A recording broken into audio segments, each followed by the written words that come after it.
If you disappeared from your business for 30 days, would everything keep running or would it stall the moment you stop checking in? That single question tells you everything about how efficient your company really is. Because efficiency isn't about speed or savings, it's about freedom, the kind that lets you step away without the whole machine falling apart. A lot of service business owners confuse efficiency with hustle. They work faster, hold tighter meetings, and measure every minute. Yet the owner still can't take a week off without worrying that something will slip. The reality is that efficient firms aren't faster at the same work. They design the work so that it flows without them, with fewer decisions, fewer handoffs, and tighter control of outcomes. Today, we'll be looking at how efficient firms create owner freedom. We're going deeper than operations. We'll look at the real mechanics behind efficiency, how it's built, how it scales, and how it quietly transforms the owner's life for good or for bad. Welcome to the Strategic Briefing, where we cut through surface problems and uncover the moves that top CEOs use to scale with confidence. The goal here is to help you see beyond the illusion of productivity and find the real leverage that drives your freedom. In a nutshell, efficiency is designing your business to deliver results consistently with minimal owner input. Now, that's not just process improvement. That comes down to architecture. And it's what separates a busy firm from an efficient one. So what is efficiency really? Well, operational efficiency is simple. It's not easy. It's about the highest throughput, required quality, fewest decisions, and least rework. But freedom efficiency, that's different. It means your business produces the same outcome, but with less of you. Every time you reduce a decision that flows through your desk, you create an inch of owner freedom. Stack enough of these together, and you buy back your time permanently. So let's look at the freedom flow model.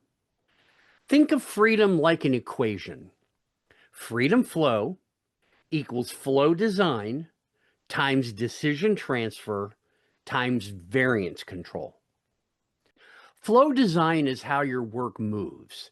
Decision transfer is how intent spreads. And variance control is how outcomes stay steady without your supervision. Now, if any of those is weak, your freedom collapses. But that's the core of efficient freedom. So let's discuss decision density. How many decisions still touch the owner? This is critical. It makes the difference between good and bad on outcomes. If your people can't act until they ask, you don't have a system. You simply have supervision. In terms of the book, The E-Myth, you're not even working at the manager level. You're still at the technician level. The most efficient firms build what I call an owner logic library. It's your rules, your principles, and your if-then logic turned into visible frameworks. Not more meetings, more clarity. See, that's how decision-making spreads without chaos. When your logic lives in the system instead of in your head, you're no longer the bottleneck. Now, for a self-diagnostic here, review the last 10 approvals you had.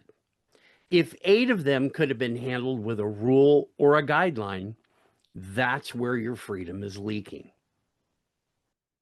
The second lever is handoff friction, the silent killer of throughput.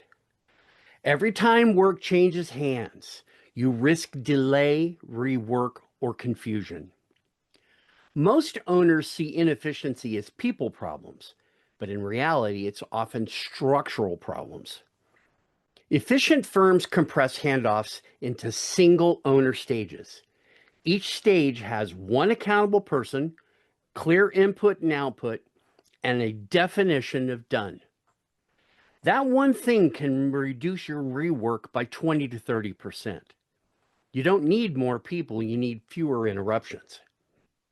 For a diagnostic, map just one service from start to finish. If more than 6 people touch it, you're not streamlined. You're leaking your momentum. Next up is variance control. Every inconsistency costs you time, trust, and margin. Variance isn't the enemy of creativity. It's the enemy of predictability. Efficient firms install guardrails, not micromanagement. They define where people can flex and where they can't. We're talking about pricing bands, service level expectations, and escalation triggers. That's how they stay profitable and adaptable. And for a diagnostic, compare your last 10 projects or jobs. If delivery time or gross margins swing wildly, you don't have a profit problem. You have a boundary problem, a control problem, but not in the same way you would think of control. And the last lever is feedback loops. Now, we've talked about that in this week's podcast. I'll be sure to link over to that at the end of the video. Systems don't stay sharp unless they're tested. Efficient firms treat feedback as an operating system, a way to self-correct without waiting for the owner to step in. They hold lead indicator huddles each week with time to completion, margin at risk, and first pass quality. Then they use those insights to tweak the rules in real time. That's usually how they stay efficient under growth. And for a diagnostic, if you find out about problems only after the damage, your feedback loop is reactive and not preventive. So now that we understand the pieces we can control, the next question is, how efficient is your team? And I mean, really, how efficient are they? Ask yourself, how many decisions still route through me? How many handoffs slow the work down? How much variance hides inside our results? And how fast do we learn when things go wrong? Your answer reveals your freedom score, and it's your next step forward. Now, if you're ready to design efficiency that creates freedom and not friction, let's work together. I'll include a link in the description. For now, that wraps up this week's strategic briefing, where we focus on the structure behind scalable success. Remember, efficiency isn't about doing more. It's about doing less and getting better results because your team's systems finally know how to think for themselves. This is Randy Bridges, and I'll see you back here again next week. For now, stay consistent, stay focused, and keep building a business that runs by design and scales by design, not by demand.